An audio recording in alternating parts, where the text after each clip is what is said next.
Assalamualaikum warahmatullahi wabarakatuh. Selamat siang pemirsa TVRI Jambi dimanapun Anda berada. Senang sekali saya Mawaddah Warahmah kembali menjumpai Anda dalam program acara Hidup Sehat, yang mana tentunya program acara Hidup Sehat akan menambah wawasan Anda seputar dunia kesehatan.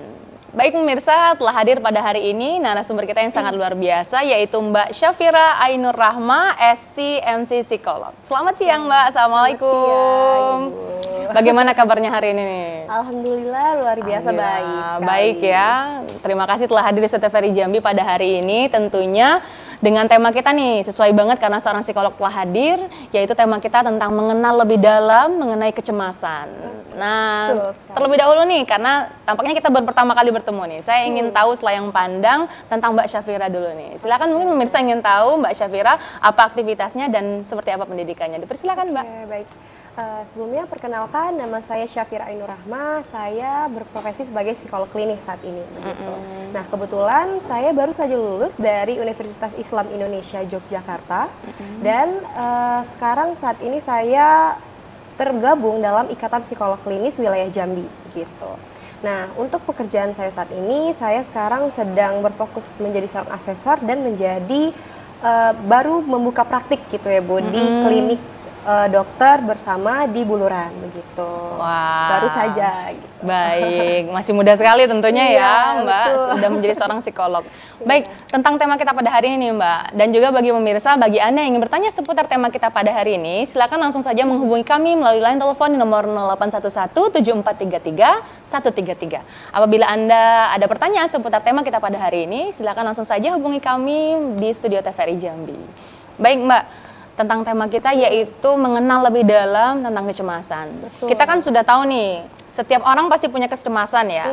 Betul, pasti dalam berbagai hal, baik itu dalam kehidupan sehari-hari, baik itu dalam keuangan mungkin ya. Kalau yang cemas ini, yang namanya cemas sebenarnya wajar kali ya Mbak ya. Nah, jadi kapan nih dikatakan kalau kecemasan ini ketika dianya udah nggak baik lagi, kemudian juga definisinya dari kecemasan ini sendiri. Silakan Mbak untuk dijelaskan terlebih dahulu. Mungkin saya awali dengan definisi kecemasan itu sendiri dulu ya Bu. Baik. Jadi kecemasan ini sebenarnya adalah hal yang wajar gitu seperti yang Ibu sebutkan tadi, terjadi di individu gitu. Karena cemas ini merupakan sebuah perasaan khawatir, takut, adanya ketegangan di mana hal ketegangan ini terjadi karena situasi-situasi tertentu gitu, situasi menekan, dan hal tersebut kita persepsikan atau kita pandang sebagai sebuah ancaman. Nah, itu sebagai respon tubuh kita juga nih terhadap situasi-situasi yang mengancam bagi kita. Gitu. Nah, kemudian kalau untuk fenomenanya sendiri nih, Mbak, kan kita udah tahu nih bahwa udah biasa sebenarnya cemas itu sendiri. Nah, kenapa kok ini lebih menjadi sebuah gangguan gitu loh? Apakah fenomena yang terjadi dalam kehidupan sehari-hari kita tentunya nih Mbak? Mungkin saya sedikit meluruskan juga gitu ya. Kalau kecemasan itu tidak selalu berkaitan dengan gangguan. Tapi ketika kecemasan ini berlebih, itu bisa sampai mengarah ke gangguan atau sampai mengalami gangguan itu sendiri gitu. Nah, kalau untuk fenomena yang saat ini sering terjadi gitu ya, di era sekarang, era digital, era yang banyak sosial media gitu ya, mungkin Ibu juga sering dengar gitu terkait dengan nama ini. Fenomena ini namanya ada FOMO atau fear of missing out, salah satunya FOMO, gitu benar. ya. Tapi kalau di zaman anak sekarang FOMO ini udah kayak biasa banget kalimatnya ya, kata-kata FOMO sering digunakan gitu. Nah, FOMO ini berkaitan erat dengan kecemasan karena FOMO itu kan sebuah perasaan takut ketika kita akan ketakutan akan ditinggalkan dengan tren-tren sosial gitu, baik sosial media atau sosial secara nyata gitu. Nah, kalau misal kita tidak bisa untuk mengendalikan perasaan-perasaan takut, cemas ini juga bisa mengarah nih ke gangguan gitu nantinya gitu. Kemudian fenomena lainnya ini relate dengan dewasa awal hingga dewasa umur 30-an mungkin ya. Nah, ini fenomenanya berkaitan dengan quarter life crisis. Mungkin Ibu pernah dengar juga gitu ya. Nah, quarter life crisis ini sebuah fenomena di mana individu itu merasa tidak puas dengan kehidupannya karena individu ini dihadapkan dengan berbagai situasi-situasi baru. Misalnya dia harus terjun nih ke dunia pekerjaan yang sebelumnya dia tidak pernah gitu. Kemudian pendidikan juga, atau ketika dia akan berkeluarga, pokoknya kepada aktivitas yang sebelumnya dia tidak pernah lakukan. Nah, itu kan menimbulkan kecemasan bagi dia gitu. Nah, kalau dia tidak bisa untuk melewati fase ini dengan baik, dia bisa memunculkan kecemasan yang berlebih dan nanti bisa juga mengarah pada gangguan seperti itu. Itu sih mungkin fenomena-fenomena yang banyak terjadi di era sekarang gitu ya. Apalagi kan sosial media kita melihat nih pencapaian orang gitu, dan kemudian nanti kita membandingkan yang akhirnya kita jadi cemas sendiri gitu. Kalau kita tidak bisa mengendalikan itu, nanti bisa berdampak buruk tentunya kepada kehidupan kita. Gitu. Tentunya memang suatu hal yang berlebihan itu nggak baik. Betul ya Mbak Fira ya. Bu. Tentunya juga sehari-hari kita nggak boleh membanding-bandingkan tadi ya. Itu muncul awalnya sehingga terjadi kecemasan itu tadi ketika membandingkan terhadap apa pencapaian orang lain terhadap pencapaian diri kita. Nah, terkadang ada yang tanpa ada sebab nih Mbak, kan ada juga orang yang cemasnya itu tiba-tiba auto cemas aja, kita nggak tahu sebabnya karena apa. Nah, itu seperti apa kalau untuk perbedaannya dengan yang telah Mbak jelaskan tadi? Oke, kalau misalnya ternyata cemas itu muncul tiba-tiba tanpa ada pemicu, itu bisa jadi ada indikasi masalah kecemasan tertentu gitu. Karena kan sebenarnya cemas itu sebagai sebuah respon gitu yang biasa terjadi kalau kita berada dalam situasi yang kita anggap sebagai ancaman tadi gitu. Kalau misalnya tiba-tiba itu perlu untuk dikaji lebih lanjut, bisa jadi dia punya masalah kecemasan tertentu atau bisa sampai ke level gangguan gitu. Perlu diasesmen lebih lanjut gitu ya. Tentu saja salah satunya dengan ke profesional terkait seperti psikolog atau ke psikiater seperti itu. Adakah faktor resikonya nih Mbak? Misalnya di usia berapa yang akan sering rentan terkena kecemasan ini atau memang tergantung individunya nih Mbak? Oke. Kalau untuk faktor yang mempengaruhi cemas itu muncul gitu ya Bu, yang pertama bisa dari faktor genetik gitu, dari orang tua yang punya riwayat kecemasan itu bisa berpengaruh kepada anak-anak mereka juga gitu. Ternyata bisa ada turunan, betul, faktor turunan. Bisa genetik gitu. Baik, Kedua bisa karena pola asuh sejak kecil yang diberikan oleh orang tua kepada anaknya gitu, itu bisa mempengaruhi anak juga mengalami kecemasan atau ketika dia dewasa mengalami kecemasan. Karena contohnya pola asuh yang cenderung overprotective gitu, itu akan orang tua yang terlalu melindungi anaknya, terlalu membersamai anaknya dan menyelesaikan semua permasalahan anaknya terus-menerus, itu akan membuat anak menjadi tidak memiliki keterampilan untuk daya juang gitu. Jadi manja gitu ya, tergantung selalu kepada orang tuanya. Jadi ketika dihadapkan kepada situasi krisis hidup atau tantangan hidup nih di kemudian hari atau ketika dia dewasa, dia akan kebingungan gitu. Nah, di situ akan bermula nih dia punya rasa cemas gitu, ketakutan gimana aku bisa menghadapi ini gitu. Betul. Kemudian selain dari pola asuh juga gaya hidup gitu Bu. Kayak ternyata lifestyle ngaruh ya. Kayak konsumsi obat-obatan itu juga berpengaruh, apalagi misalnya minum-minuman alkohol seperti itu bisa mempengaruhi, kafein berlebih gitu. Terus juga jam tidur yang tidak baik, misalnya kan orang dewasa 7-8 jam gitu ya Bu, untuk waktu tidur yang baik. Nah, kalau misalnya kita kurang dari itu bisa mempengaruhi kita mengalami kecemasan gitu. Karena itu akan berpengaruh ke daya tahan fisik kita juga dan mempengaruhi mental kita juga seperti itu. Nah, juga untuk kepada anak-anak nih, kan anak-anak nih sering gampang cemas. Apakah ini sudah terkategori kalau yang berlebihannya seperti apa nih kalau kita melihat kategori anak-anak kalau yang sebentar-bentar udah langsung cemas, itu apakah baik atau memang ada klasifikasi tertentunya nih tentang kecemasan ini kalau terhadap anak-anak? Kalau untuk anak-anak itu bisa ngelihat dulu nih dari respon-respon yang dia berikan ketika dia dihadapkan mungkin pada situasi perpisahan dengan orang tua. Apakah dia ketika orang tuanya berpisah dengan dia selalu tantrum, nangis, terus emosionalnya tidak bisa terkendali, mungkin itu bisa kita lihat, kita kaji lebih lanjut. Akibatnya ya berarti ya. Kita kaji lebih lanjut. Mungkin intensitasnya seberapa sering juga gitu. Kita lihat respon dia dalam menghadapi situasi-situasi yang untuk anak kecil kan mungkin sekecil berpisah dengan orang tua gitu.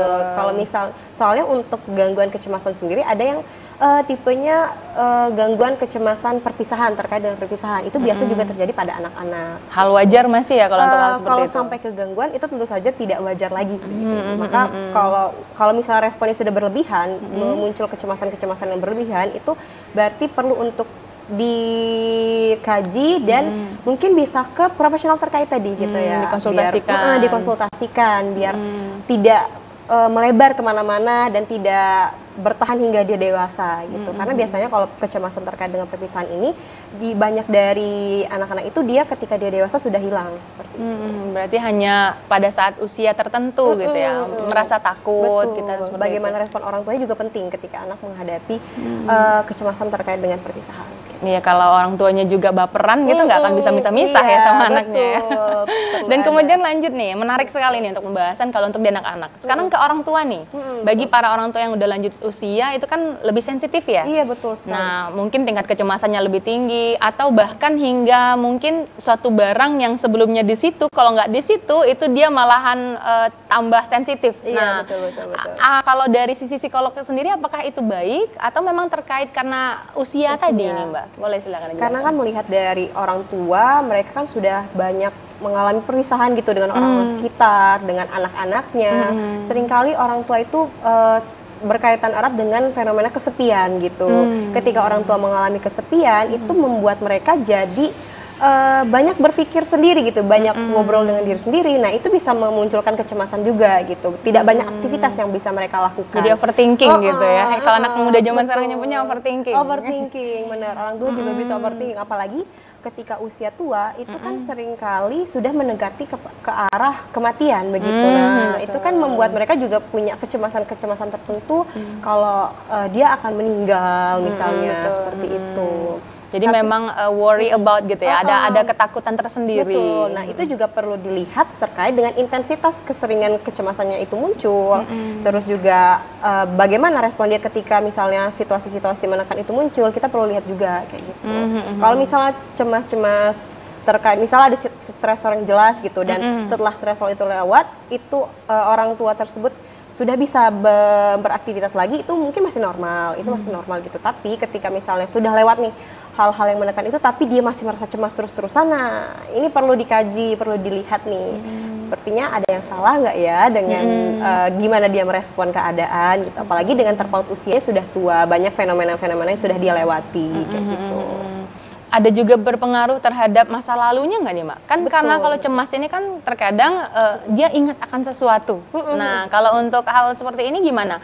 Apalagi misalnya orang yang sedang aktif, tiba-tiba nggak tahu dia tiba-tiba langsung cemas aja, itu apakah ada juga berpengaruh atas kejadian sebelumnya atau seperti apa nih, Mbak? Betul. Tentu saja ada pengaruhnya gitu. Apalagi dia sebelumnya pernah mengalami kejadian luar biasa, atau biasa kita sebut juga dengan trauma, kejadian traumatis gitu. Entah itu dia pernah mengalami abusive, fisik, atau verbal, atau seksual gitu. Itu bisa sangat mempengaruhi individu itu bisa mengalami cemas gitu.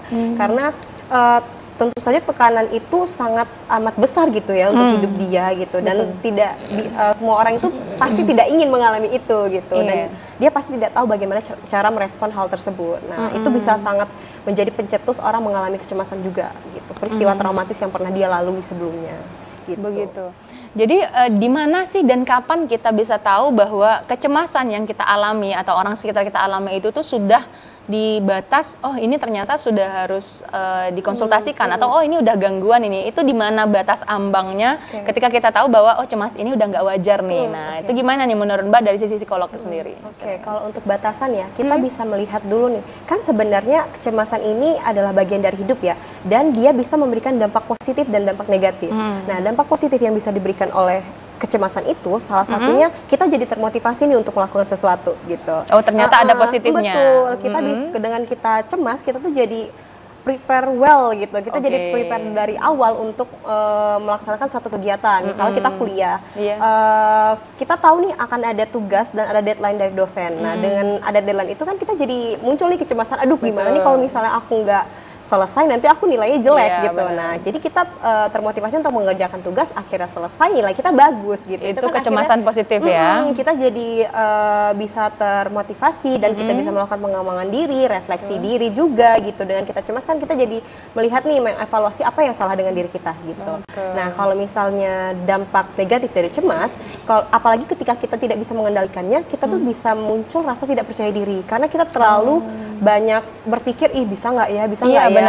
Akhirnya kita maju mundur yang akhirnya nggak jadi gitu. Itu kan selain membuat nggak percaya diri, aktivitas kita jadi terhambat, merugikan gitu. juga ya untuk kita jadi terbatas, tidak bisa untuk melangkah maju kayak gitu. Dan banyak juga orang yang mengalami kecemasan ini dia mengalami kesulitan tidur juga karena mereka banyak overthinking, memikirkan hal-hal yang melampaui batas, kayak masa depan aku gimana dan lain sebagainya. Itu kan mempengaruhi fisik juga gitu. Jadi pola tidur kita terganggu gitu. Nah, batasannya tadi gitu ya. Batasan ketika cemas itu sudah negatif dan mengarah ke gangguan ketika kita sudah merasa tidak nyaman dengan diri kita, bagaimana kita merespon keadaan itu sudah berlebihan gitu. Rasa cemasnya itu sudah sangat mengganggu, misalnya gejala-gejala yang muncul nih, misalnya ada detak jantung, detak jantung berdebar, terus juga berkeringat, terus bahkan sampai tangan tremor, terus juga mungkin gejala psikologisnya gugup, sulit fokus, tidak bisa objektif, khawatir, dan itu muncul intens dan berlebihan gitu, sampai mengganggu aktivitas sehari-hari kita.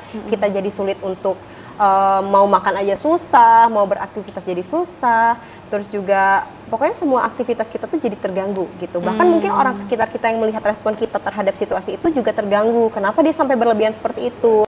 Bahkan untuk situasi-situasi yang mungkin tidak dianggap sebagai bahaya gitu.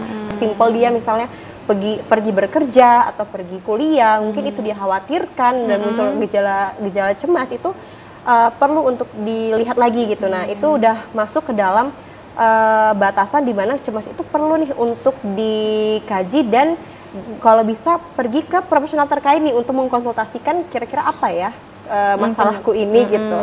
Apakah aku sampai ke gangguan atau aku masih cemas ya mungkin di taraf berlebih tapi tidak sampai ke gangguan. Itu dari penderitanya sendiri menyadari nggak ya Mbak kalau dia ternyata ada gangguan kecemasan, atau dia setelah dia mengalami itu dia malah kayak biasa aja gitu, atau tidak ada dampak efek terhadap dirinya sendiri nih Mbak? Banyak dari mereka awalnya tidak menyadari kalau mereka mengalami permasalahan kecemasan tertentu, karena mereka menganggap itu hal yang wajar gitu ya kalau orang cemas. Tapi ada di satu titik dia akan lelah juga gitu dengan dirinya, terus merasa cemas dengan akhirnya ujung-ujungnya menyadari dampak negatif yang dia rasakan itu terus menerus gitu. Itu kan membuat dia lelah juga, dan mungkin orang sekitar juga ya, orang terdekat dia terutama ya, mungkin bisa menyadari kalau ternyata dampaknya itu sangat negatif untuk diri dia dan mungkin orang lingkungan sekitarnya gitu. Jadi berarti dari gejala-gejala yang disebutkan tadi, apabila udah ada ngerasa seperti itu, berarti kan besar kemungkinan bahwa itu sudah menjadi sebuah gangguan. Udah ada permasalahan kecemasan tertentu lah gitu, bukan hal yang wajar lagi untuk terjadi gitu. Kalau untuk gangguan kecemasan ini, kalau yang bad efeknya banget itu bisa terjadi seperti apa nih Mbak? Yang memang benar-benar sudah tingkat tingginya sehingga tidak terhandle lagi, itu udah seperti apa yang akan terjadi? Yang akan terjadi dia bisa memunculkan juga gangguan psikologis lainnya gitu, bisa berkaitan dengan depresi, dengan gangguan tidur, kemudian dia juga bisa ya aktivitasnya dia tidak bisa terlaksana dengan baik gitu. Terus juga bahkan kalau orang yang sangat cemas itu dia akan berpengaruh banyak terhadap fisiknya. Dia jadi kan ada juga orang yang cemas itu berkaitan dengan GERD gitu. Nah, karena memang orang yang cemas itu seringkali memunculkan respon fight or flight ketika mereka dihadapkan pada situasi menekan. Nah, respon fight or flight ini adalah sebuah respon yang diberikan oleh tubuh dan sistem tubuh kalau kita dihadapkan pada sebuah ancaman. Nah, ketika kita menghadapi kecemasan, kita tuh akan tubuh kita otomatis akan memunculkan respon fight or flight tadi. Respon akan melawan ketakutan itu, atau kita akan menghindari ketakutan itu gitu. Baik, menarik sekali Mbak Fira. Mohon izin kita jeda iklan terlebih dahulu, nanti setelah ini kita bahas lebih dalam lagi ya. Baik pemirsa, tetaplah bersama kami akan kembali setelah pariwara berikut ini.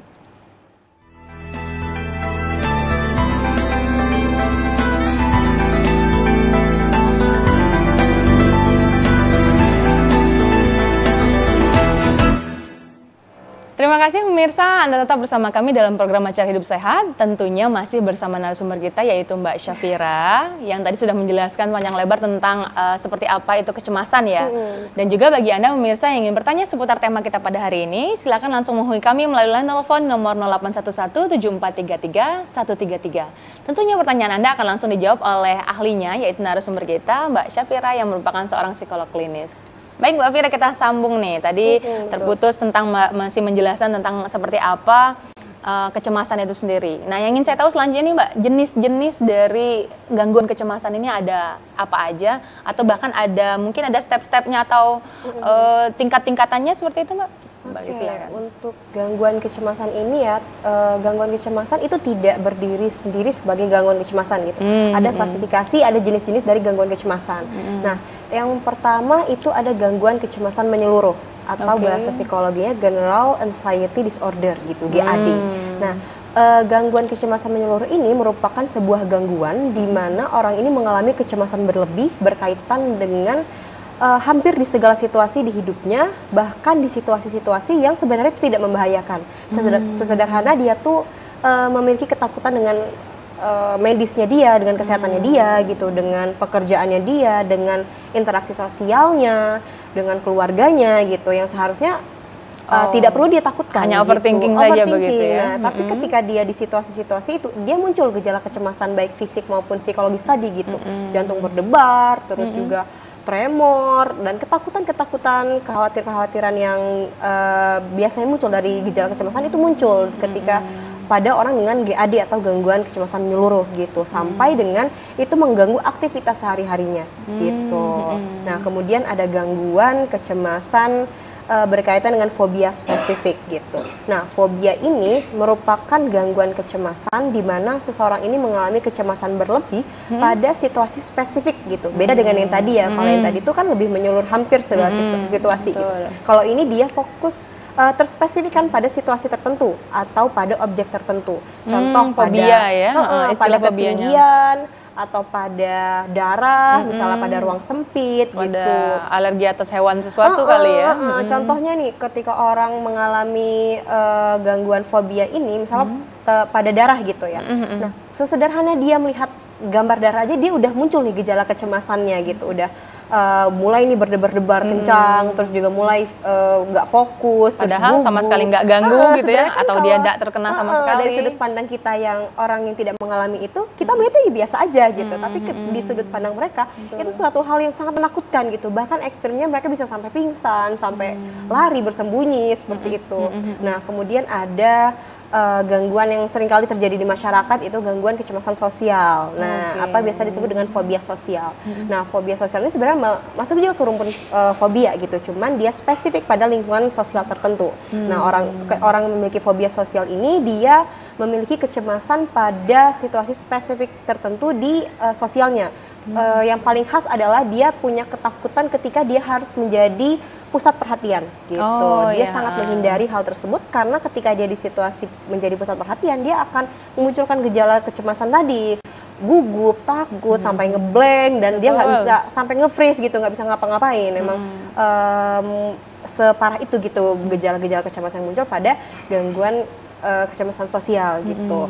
Kemudian ada juga berkaitan dengan agorafobia. Agorafobia ini juga berkaitan dengan kecemasan sosial juga, tapi ini lebih luas gitu. Mirip dengan fobia sosial, tapi dia lebih luas lagi untuk lingkup kecemasan sosialnya gitu. Tidak hanya terbatas pada tadi menjadi pusat perhatian saja, tapi pada keramaian ketika dia akan presentasi, ketika ketemu dia orang aja takut gitu, orangnya takut, bahkan sesederhana dia harus ke warung itu dia harus ditemani oleh orang terdekat. Dia sangat tidak mau dan tidak nyaman ketika dia harus berhadapan dengan orang lain sendiri gitu. Dia butuh figur lekatnya, figur yang secure bagi dia untuk bisa menemani dia agar dia tidak merasa cemas, karena ketika dia harus sendiri, nah muncul tuh gejala kecemasan fisik maupun psikologisnya tadi gitu. Nah, kemudian juga ada gangguan kecemasan panik gitu, gangguan panik. Nah, gangguan panik ini agak berbeda dari yang sebelumnya. Gangguan kecemasan berlebihan ketika seseorang ini sebenarnya tidak ada stresor pencetus yang berarti gitu. Jadi tiba-tiba muncul serangan episode panik di waktu dan tempat yang tidak bisa diprediksi gitu, muncul secara tiba-tiba. Biasanya kan kalau respon panik biasa itu ada situasi pencetusnya gitu, entah itu misalnya dia kehilangan HP atau ketinggalan barang, kehilangan data gitu. Kalau misalnya ini orang yang gangguan panik ini dia tidak ada stresor yang jelas gitu. Nah, khasnya juga orang yang gangguan panik ini dia memiliki kecemasan juga akan munculnya episode panik di situasi-situasi selanjutnya gitu. Jadi orang yang panik ini, gangguan panik, dia cenderung menghindari situasi sosial dan berada di zona nyamannya misalnya di rumah. Karena di rumah itu kan tidak ada nih, kalaupun dia muncul gangguan panik tidak ada yang melihat, tidak ada yang tahu, dan dia bisa untuk lebih memanage sendiri gitu. Itu sih untuk beberapa jenis gangguan kecemasan. Memang kalau untuk yang panik ini mungkin akan sering ya terdengar ya, tiba-tiba aja panik itu mungkin kalau apabila ada pencetusnya mungkin nggak masalah ya, normal. Seperti tadi Mbak Mira bilang handphone hilang, atau kemudian kita memang cemas akan sesuatu yang membuat kita panik gitu kan, atau tiba-tiba ada kebakaran otomatis panik gitu. Panik ya, kalau nggak panik itu juga malah aneh ya. Aneh makanya kalau tetap tenang gitu nggak apa-apa, nggak mungkin kan Mbak.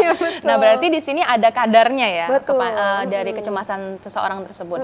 Nah, sekarang ingin saya tanya kiat-kiatnya nih Mbak, karena kan ada banyak nih tadi nih terutama bagaimana kiat-kiat kita untuk bisa menghindari hal yang kecemasan tersebut, mulai dari yang ada beberapa yang Mbak sebutkan tadi. Oke, yang pertama kalau kita rasa mungkin kecemasan itu masih dalam taraf yang wajar gitu ya, kita bisa yang pertama harus mengelola hidup sehat dulu gitu. Kita tentunya sesuai dengan program kita nih Mbak, betul. Tetap harus hidup sehat ya, walaupun bagaimanapun baik itu emosional atau physically ya, segala hal memang harus wajib hidup sehat gitu ya Mbak. Kemudian, kita harus olah hidup sehat baik itu dari segi makanan dan segi pola tidur, kemudian olahraga gitu ya, karena olahraga ini merupakan aspek penting nih untuk orang yang mengalami kecemasan agar mereka bisa merilis emosi mereka. Seringkali orang yang mengalami kecemasan dia tuh terfokus pada pikiran-pikirannya, jadi dia terbatas gitu loh untuk melihat dunia. Nah, gitu ya, kayak sempit aja gitu ya. Jadi dengan dia berolahraga, ngelihat nih lari nih misalnya lari pagi, ngelihat nih alam semesta, jadi dia lebih merilis emosinya, lebih fresh. Kemudian makanan gitu ya mempengaruhi, jadi kita perlu untuk menjaga pola makan kita gitu ya, biar apa yang masuk ke dalam tubuh kita ini menjadi gizi, menjadi hal yang baik juga untuk fisik maupun mental gitu. Kemudian menjaga pola tidur, terus juga sebisa mungkin kita mencari dukungan dari orang-orang sekitar ketika kita punya masalah. Jangan dipendam sendiri gitu, karena dengan memendam itu akan menjadi bom waktu di kemudian hari gitu. Sebisa mungkin cerita ke teman, cerita ke keluarga kayak gitu. Kemudian tidak dipungkiri kita juga hidup berdampingan dengan spiritual gitu ya Bu, dengan mendekatkan diri kepada Tuhan kita begitu. Dan yang terakhir mungkin kita harus menghadapi gitu Bu, ketakutan kita gitu, karena orang yang tidak cemas boleh menghindar, betul ya? Karena orang yang cemas itu memang seringkali gitu ya, memang gejalanya itu dia punya ketakutan terhadap sesuatu. Nah, sebenarnya ketakutan ini kalau kita hadapi, kita jadi tahu nih nanti akan seperti apa menghadapi, akan seperti apa situasinya. Dengan kita menghindari ketakutan itu, kita jadi nggak belajar banyak gitu. Kalau misalnya kita menghadapi, kita jadi tahu pengalaman-pengalaman kita ke depannya tuh juga menjadi pembelajaran juga untuk diri kita. Taruhlah misalnya ketakutan kita tuh jadi nyata, misalnya kita gagal dalam situasi ini. Tapi dengan kita menyikapi dengan lebih dewasa dan efektif, itu akan membuat kita jadi belajar banyak dan membuat kita jadi membantah gitu asumsi yang sebelumnya kita bisa nggak ya, gagal nggak ya gitu. Kita bisa belajar dewasa juga di sini gitu. Jadi harus dihadapi ya. Betul, jangan lari dari masalah. Betul. Nah, memang itu paling tepat banget pemirsa ya. Kalau segala sesuatu hal itu dihadapi. Tentunya kecemasan ini muncul ketika seseorang itu selalu menghindar ya berarti ya. Semakin menghindar nanti akan semakin cemas gitu ya. Karena nggak ada sama sekali upaya supaya bisa menghadapi hal tersebut begitu ya Mbak ya. Nah, sekarang kalau misalnya kita nih sebagai orang yang berada di sekitar penderita yang mengalami gangguan kecemasan atau bahkan hingga panic attack tadi. Apa yang bisa kita lakukan nih Mbak sebagai orang terdekat dari penderita tersebut nih Mbak? Oke. Yang pertama bisa kita lakukan adalah kita bantu nih mereka yang punya masalah dengan kecemasan untuk mengidentifikasi apa sih sebenarnya yang mereka rasakan gitu, apa yang mereka takutkan. Kita bantu mereka untuk membreakdown satu-satu, biar mereka tuh jadi nggak di pikirannya aja gitu, semua yang dia takutkan tuh kita dikeluarkan sama dia, dan kita bantu untuk membreakdown satu-satu. Apa sih sebenarnya masalah kamu gitu. Kemudian kita bantu memberikan dukungan emosional sebagai orang terdekat gitu ya. Caranya adalah dengan kita pertama ketika dia bercerita, kita mendengarkan dengan penuh perhatian, kemudian kita jangan segera memberikan solusi ketika dia tidak meminta gitu. Jadi kadangkala orang yang memiliki kecemasan itu dia butuh untuk cerita dulu nih terkait dengan apa yang dia rasakan. Bukan langsung disalahkan atau langsung diberi solusi begitu. Betul. Jangan dulu di judgment, jangan dulu kita mengkritik dia gitu.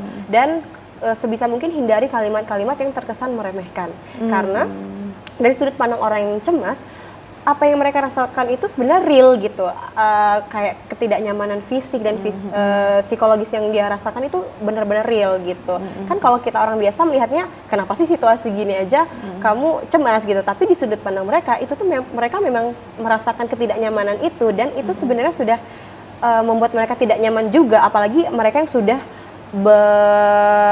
berkecimpung dengan gangguan kecemasan ini di waktu yang lama gitu. Sebenarnya diri mereka dan fisik mereka itu sudah lelah gitu. Karena orang yang cemas tadi seperti saya jelaskan juga, mereka tuh selalu tubuhnya disiapkan dengan respon fight or flight gitu. Respon yang respon yang diberikan tubuh ketika kita dihadapkan pada situasi-situasi yang menekan. Nah, orang yang cemas itu hampir selalu berada pada situasi itu, dan itu sangat melelahkan bagi mereka gitu. Bahkan kan ada juga cemas itu sampai yang mengarah kepada permasalahan fisik juga, sampai mempengaruhi jadi GERD gitu. Karena kan kalau kita memunculkan respon fight or flight, sistem tubuh itu semua bergerak gitu, termasuk kan sistem pencernaan. Asam lambung jadi naik, nah itu kan mempengaruhi gitu. Nah, kemudian juga yang bisa kita lakukan adalah membantu mereka untuk bisa merich atau menggapai profesional terkait seperti psikolog atau psikiater gitu. Karena sebagai kita keluarga terdekat pasti kita tidak nyaman dan sedih juga ya melihat mereka capek terus juga harus merasakan cemas terus gitu. Kita bantu mereka untuk bisa mencapai profesional terkait gitu. Mungkin awalnya mereka takut, tapi kita sebagai orang terdekat bisa membantu membuka pikiran mereka gitu, membantu memberikan edukasi bahwa ke profesional terkait itu bukan hal yang menakutkan, bukan hal yang buruk gitu. Ya karena memang pada saat ini masih mungkin berpikir ke psikolog ini dikira saya nggak apa-apa, saya masih sehat jiwa dan raga gitu. Padahal ternyata psikolog itu pemirsa bisa untuk menyelesaikan beberapa masalah yang mungkin tidak terselesaikan pada diri sendiri ya Mbak ya. Itulah tugas kita sebagai profesional terkait dan kesehatan mental gitu. Masih ada stigma negatif nih Mbak tentang ke psikolog janganlah gitu, emang saya masih waras. Nah ini kan jadi padahal seharusnya tidak berpikir seperti itu ya Mbak ya. Untuk hal-hal yang memang tidak bisa dihandle oleh diri sendiri atau emosional yang tidak terbendung bisa dikonsultasikan ke psikolog. Jadi tentunya memang penting sekali adanya psikolog ini yang mana ketika mungkin teman bicara kita atau keluarga kita atau bahkan pasangan kita udah tidak mampu lagi seperti Mbak sampaikan tadi, perlunya ada profesional yang membantu untuk hal tersebut. Begitu ya Mbak ya? Betul sekali. Nah betul sekali, apalagi Mbaknya udah hadir di sini sebagai seorang psikolog ya. Jadi sekalian bisa bagi Anda pemirsa yang ingin bertanya seputar tema kita pada hari ini, silakan langsung hubungi kami melalui line telepon nomor 811-7433-133. Bagi Anda yang ingin bertanya seputar tema, yaitu tentang kecemasan ya, Mbak Fira bisa langsung menghubungi kami melalui di Studio TVRI Jambi. Nah kemudian nih Mbak, seraya kita masih menantikan partisipasi pemirsa nih, antara cemas dengan insecure itu ada perbedaannya atau bahkan itu sama sekali berdampak berbeda nih Mbak? Karena kan insecure juga bisa membuat seseorang cemas nih. Nah mungkin karena bentuk pola badan gitu seperti itu, bentuk tubuh jadi insecure. Nah itu kan timbul jadi cemas, udah nggak mau jadi gini. Nah itu apakah wajar atau bahkan ada kiatnya nih supaya tidak seperti itu nih? Seperti apa nih Mbak? Kalau insecure itu sangat berkaitan erat ya Bu, malah insecure ini juga bagian dari kecemasan gitu, karena gejala-gejala yang ditimbulkan ketika kita insecure gitu, itu adalah gejala kecemasan, itu adalah satu bagian gitu, bagian dari kecemasan, dimana memang kan insecure tuh kayak kita tidak pede gitu ya dengan diri kita tidak merasa diri kita itu tidak worth it lah untuk badan kita. Itu berkaitan dengan biasa wanita ya Bu ya. Bener, udah langsung stres aja, auto stres. Belum kondangan gara-gara ngelihat badan baju nggak ada yang bisa dipakai, udah nggak bisa jadi kondangan lah itu dengan orang lain. Ya itu tadi udah dibahas ya. Ternyata itu juga salah satu komponen dari kecemasan. Dan kiat-kiatnya kalau berkaitan dengan insecure ini, yang pertama karena kita di era media sosial gitu ya, sebisa mungkin kita mengkontrol diri kita dalam membuka media sosial gitu, mengakses media sosial, karena media sosial itu selain memberikan dampak baik kan juga ada nih dampak negatif. Salah satunya ini nih, insecure gitu. Baik, Mbak Fira, mohon izin ada telepon yang telah masuk kepada kita angkat dulu ya. Halo, assalamualaikum, selamat siang. Halo. Selamat siang. Waalaikumsalam warahmatullahi wabarakatuh. Dengan iya Pak, dengan siapa di mana Pak? Dari Yudi Mbak di Tanai. Baik, Pak Yudi gimana kabarnya?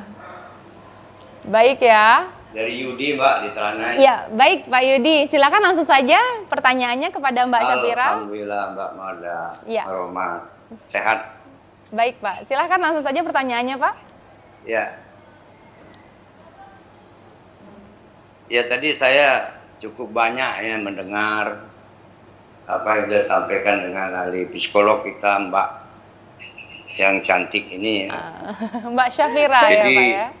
Yang pertama itu saya ingin kaitkan Mbak Syafira ya.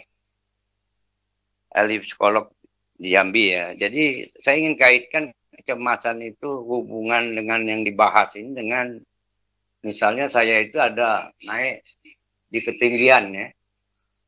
Itu saya terasa memang seperti badan saya goyang. Kalau saya naik di tingkat 5 gitu. Nah, itu perasaan badan saya pasti goyang. Nah, goyang saya itu apa hubungan dengan bahasan kita tentang kecemasan itu? Secara psikolog ya. Jadi itu dikaitkan dengan itu. Maksud saya. Jangan-jangan saya nanti seterusnya nanti yang kita bahas ini jadinya. Jadi itu yang pertama. Yang kedua, saya sependapat dengan Mbak Mawadah Maromah tadi. Kita kan tidak ingin bahwa ya ujuk-ujuk orang itu jadi OGDJ, orang dengan gangguan jiwa. Berarti itu sudah betul-betul harus ada pengobatan. Betul, Pak. Ya kan? Namun makanya di era digital ini kan tentu ada cukup masif sekali persoalan psikolog ini di mata masyarakat. Kalau ada gejala-gejala kan orang itu tidak seperti saya nggak apa-apa. Nah ini harus diedukasi masyarakat, bukan persoalan tidak apa-apanya, itu kan gejala. Nah kalau dia dibiarkan, ya tadi dia harus menjadi cap stempelnya OGDJ. Orang dengan gangguan jiwa. Betul. Kan sangat kita sesalkan. Orang ditangkap, orang diborgol di rumah ditangkap, dibawa ke rumah sakit. Artinya tidak ada ilmu psikolognya masuk ke situ. Nah, menurut saya apa upaya Mbak? Menurut Mbak itu di Jambi inilah. Iya. Apalagi banyak persoalan orang yang sudah mengambil sikap diri sendiri ya. Tidak ada lagi keimanan, tidak ada lagi konsultasi, bunuh diri seperti yang terjadi di di Bank 9 itu kan. Iya, benar. Anak muda. Itu sangat disayangkan. Masa depannya seorang mahasiswa bunuh diri, mengambil sikap sendiri.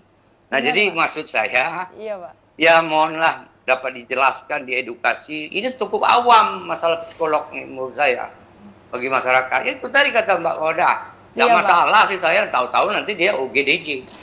Baik, atau Pak Yudi. Itu dijelaskan gejala bagaimana dia harus diberikan edukasi psikolog. Rasa dua hal itu yang perlu penting untuk menghadapi masa depan kita yang lebih bagus di Provinsi Jambi ini bagi generasi berikut. Terima kasih. Baik, Pak. Maaf, wabillahi taufiq walhidayah. Wassalamualaikum warahmatullahi wabarakatuh. Waalaikumsalam warahmatullahi wabarakatuh. Terima kasih Pak Yudi nih, Mbak. Nah, luar biasa sekali pertanyaan beliau nih, Mbak. Boleh langsung silakan direspon saja untuk pertanyaan pertama dan yang kedua tadi. Persilakan. Untuk pertanyaan pertama tadi berkaitan dengan ketika di situasi yang ketinggian gitu ya. Itu bapaknya ada perasaan takut gitu ya. Iya benar, sampai bergoyang, bergetar hebat badannya kata beliau.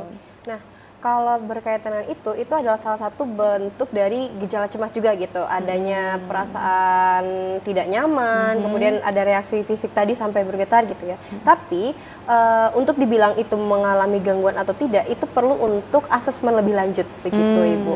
Perlu dilihat. Ada beberapa observasi lagi betul, ya. Tidak bisa, karena kan sebenarnya kalau ketinggian sendiri, siapapun orang misalnya berada pada ketinggian, pasti mereka juga ada perasaan takut gitu kan. Itu cemas itu sebagai sebuah respon gitu. Nah, tapi ketika misalnya respon yang diberikan oleh individu ini sudah sangat ekstrim, misalnya dia sampai bergetar, terus juga sampai malah pusing gitu ya. Sampai setelah kejadian itu, setelah menghadapi situasi dia masih mengalami cemas, kemudian juga sampai mengganggu nih aktivitas sehari-harinya, itu perlu nih untuk di asesmen lebih lanjut apakah dia punya permasalahan kecemasan tertentu atau tidak gitu, atau sebenarnya itu hanya respon dia ketika dia menghadapi situasi yang menekan gitu, karena kan ketinggian tadi juga bukan hal yang biasa juga terjadi gitu. Gitu. Tidak sesimpel hanya ketika kita merasa takut berada di ketinggian, kita menjadi sebuah gangguan kecemasan tertentu gitu. Jadi kiatnya apa nih? Sering-sering naik di ketinggian atau gimana nih? Tentu saja tidak gitu. Kita mungkin ketika berada di situasi itu kita perlu menyadari lagi nih apa gejala-gejala lain yang muncul gitu Ibu. Kan biar kita lebih tahu ke depannya kita harus gimana gitu. Kalau misalnya kita rasa nih nggak nyaman nih setiap di sini, nah kita bisa konsultasikan gitu. Mungkin kalau misalnya kita bingung, kita ke teman dulu nih. Nanti mungkin dari teman bisa membantu mengarahkan ke profesional terkait seperti itu. Baru nanti bisa ke psikolog atau ke psikiater untuk menilai apakah ada masalah kecemasan tertentu atau gangguan kecemasan tertentu yang dialami begitu. Jadi sebenarnya kalau untuk takut ketinggian itu suatu hal yang wajar ya kalau masih dampak efeknya seperti kayak bagaimana kita merespon situasi itu dulu kita lihat gitu, dan intensitasnya seperti apa, respon yang kita tunjukkan tuh bertahan sampai setelahnya atau bagaimana begitu. Atau memang cuman takut ketika sebentar di atas aja. Misalnya kita di atas ruko nih, saya juga takut sih Mbak.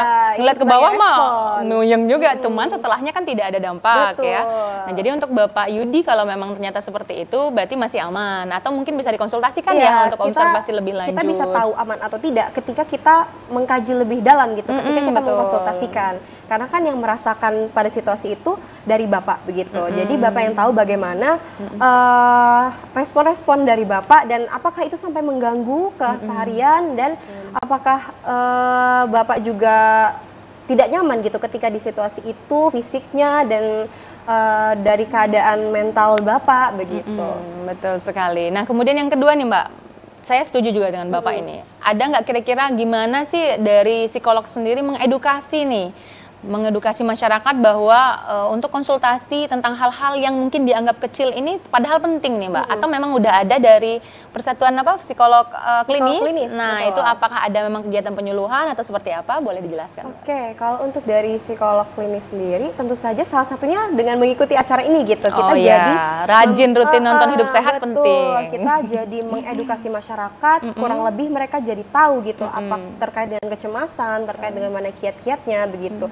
Kemudian dengan adanya praktik psikologi itu kan menjadi wadah nih bagi masyarakat untuk mereka bisa memperbaiki diri gitu. Ada nih dikasih tempatnya mereka bisa berkonsultasi untuk bisa memperbaiki diri, mengembangkan diri, dan sesimpel kita mau bercerita gitu.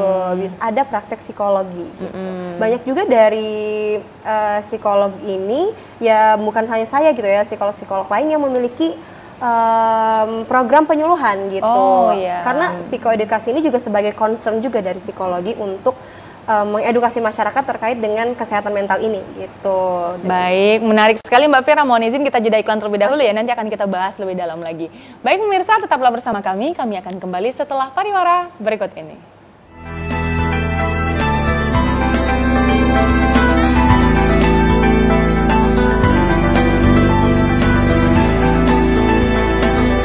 Terima kasih pemirsa, Anda tetap bersama kami dalam program Acara Hidup Sehat, tentunya masih dengan narasumber kita yang sangat luar biasa, yaitu Mbak Syafira, yang merupakan seorang psikolog klinis ya Mbak ya. Nah tadi sudah panjang lebar dijelaskan, dan juga sudah ada Pak Yudi yang bergabung bersama kita tadi Mbak Fira. Terima kasih Pak Yudi telah bergabung dalam program Acara Hidup Sehat tadi.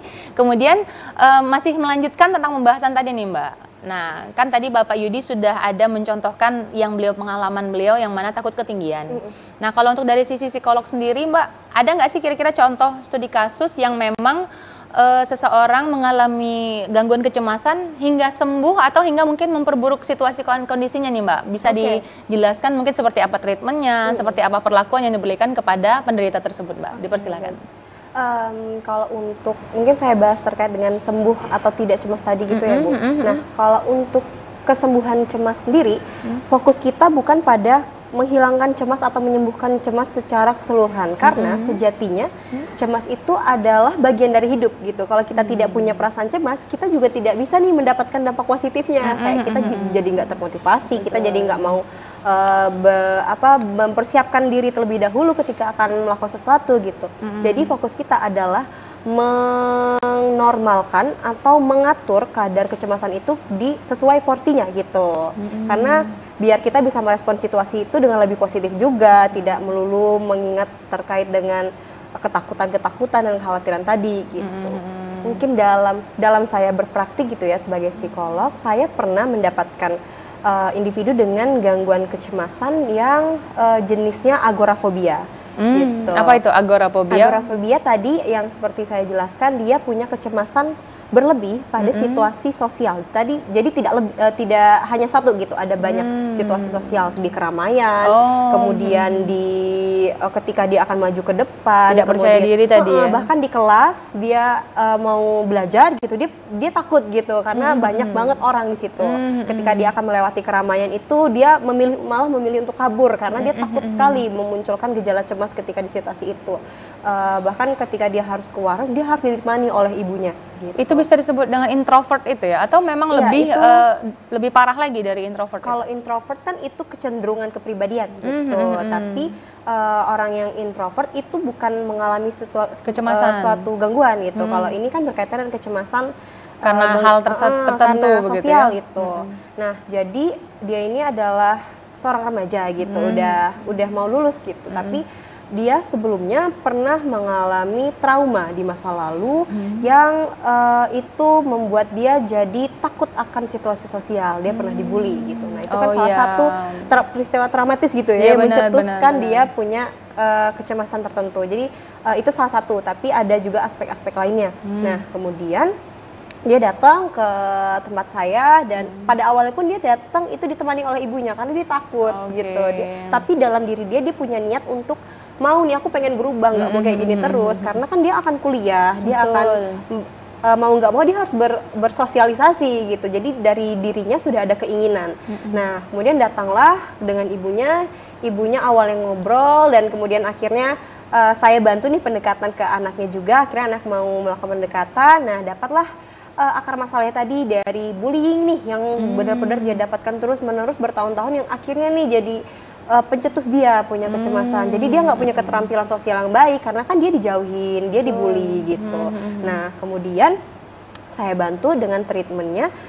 Salah satu treatment yang bisa diberikan oleh psikolog ketika orang ini mengalami gangguan kecemasan adalah CBT namanya, ada Cognitive Behavioral Therapy. Nah, di sini fokus kita adalah membantu klien kita untuk bisa mengelola pikirannya dan keyakinan-keyakinan yang salah yang sudah dia pegang sejak lama, untuk kita arahkan menjadi pikiran yang lebih rasional dan pikiran yang lebih realistis gitu. Karena kalau dari dia punya keyakinan yang salah, keyakinan yang dia pegang sejak dulu bahwa nggak ada orang yang mau berteman dengan dia karena dia mindsetnya berarti yang aneh, kata dia, aku ini aneh gitu, aku tuh nggak bisa bersosialisasi gitu. Itu udah termindset dalam diri dia sejak lama, dari kecil gitu kan, karena dia udah lama juga mengalami peristiwa traumatis itu gitu. Nah, jadi kita bantu untuk mengatur, untuk membantah nih keyakinan yang salah tadi. Kita minta dia untuk menunjukkan bukti-bukti yang tidak mendukung dari apa yang dia pikirkan gitu. Tadi. Kita bantu dia untuk diskusi nih, kira-kira asumsi kamu ini fiksi atau fakta gitu. Kita arahkan dia untuk melihat realita yang ada seperti apa. Apakah memang ketika dia ngobrol sama orang itu nggak suka gitu, itu kan mungkin itu di masa lalu dia gitu. Tapi ketika saat ini kan dia udah mau lulus gitu, kira-kira teman-teman kamu pada ngejauhin kamu atau enggak gitu. Tapi kenyataannya di situ teman-temannya enggak ada yang menjauhi dia, tapi itu karena bekas masa lalu dia yang seperti itu, dia jadi terbawa gitu sampai sekarang itu dia merasa orang nggak ada yang mau berteman dengan dia, padahal kenyataannya nggak gitu. Kita bantu untuk banyak kecemasannya saja, banyak ya? ketakutan tadi gitu. Kita bantu bantah pikiran-pikiran negatifnya, dan kita bantu bentuk nih pola pikir yang lebih rasional dan realistis tadi, yang nantinya akan mempengaruhi bagaimana perasaan dia merespon, bagaimana perilaku dia menjadi adaptif gitu. Karena kan pada awalnya dia tidak mau nih akhirnya ngobrol sama orang, nggak mau nih untuk memulai obrolan karena dia takut tadi gitu. Nah, kita bantu juga dengan perilakunya agar dia lebih adaptif. Kita minta dia misalnya dihadapkan pada situasi yang dia takutkan, biar dia jadi belajar gitu. Salah satu treatment yang diberikan. Dan alhamdulillah setelah itu dia menjadi lebih baik gitu. Dia sudah bisa untuk bersosialisasi dan memberikan respon-respon yang positif dengan treatment dan atau terapi gitu ya, biasa disebutnya, yang terapi yang saya berikan tadi gitu. Salah satunya itu CBT. Ternyata memang sangat butuh pendampingan dengan ekstra ya, sehingga sampai dimotivasi dan gitu itu ya? tidak bisa hanya sekali 2 kali pertemuan, bisa sampai 7 sampai 8 kali pertemuan baru dia bisa bisa Kembali. kurang lebih bisa menetralkan rasa cemas yang berlebihan tadi gitu. Baik, luar biasa sekali. Mohon izin kita jeda iklan terlebih dahulu ya Mbak ya. Baik pemirsa, tetaplah bersama kami akan kembali setelah pariwara berikut ini.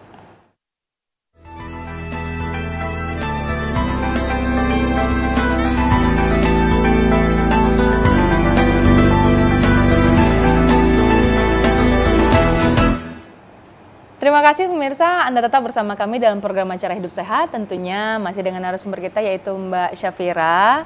Baik Mbak Syafira, tampaknya kita sudah berada di penghujung acara nih Mbak Fira. Mohon izin kesimpulannya untuk program Acara Hidup Sehat kita pada hari ini. Dipersilahkan Mbak. Oke, baik.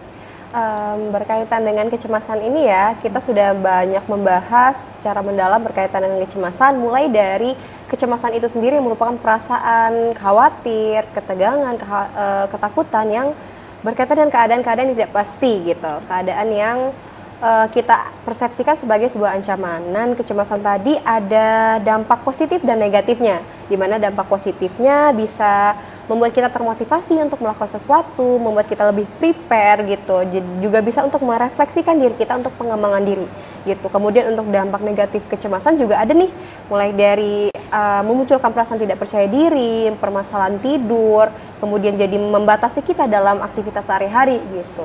Nah, kecemasan ini bisa mengarah kepada sebuah gangguan ketika kita perlu lihat juga reaksi yang kita berikan gitu, mulai dari apakah ini sangat mengganggu gitu, apakah sampai aktivitas kita sangat terganggu, kemudian apakah reaksi fisiologis kita juga terganggu, fisik kita jadi terganggu, kemudian kita jadi tidak produktif gitu. Nah, ketika kita sudah merasakan hal seperti itu, kita bisa nih mengkonsultasikan lebih lanjut gejala-gejala yang kita alami, permasalahan kita alami ke profesional terkait seperti psikolog begitu.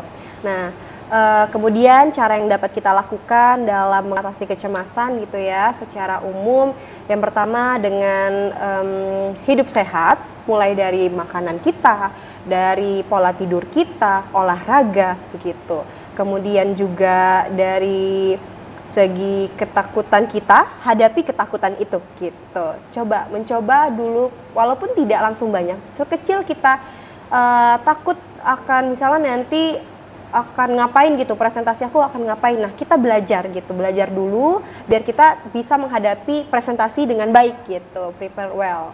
Nah, begitu. Kemudian juga dari segi keluarga, ketika menghadapi orang yang mengalami kecemasan atau ada keluarga yang punya kecemasan, perlu untuk memberikan dukungan emosional gitu, dan sebisa mungkin berikan arahan jika memang diperlukan untuk ke profesional terkait begitu. Baik, sangat luar biasa sekali Mbak Syafira. Terima kasih telah hadir di Studio TVRI Jambi. Tentunya pesan untuk pemirsa tetap hidup sehat ya. Betul. Sesuai dengan program acara kita dan juga tetap saksikan program acara Hidup Sehat. Betul. Baik Mbak Syafira, terima kasih atas ilmu yang sangat bermanfaatnya.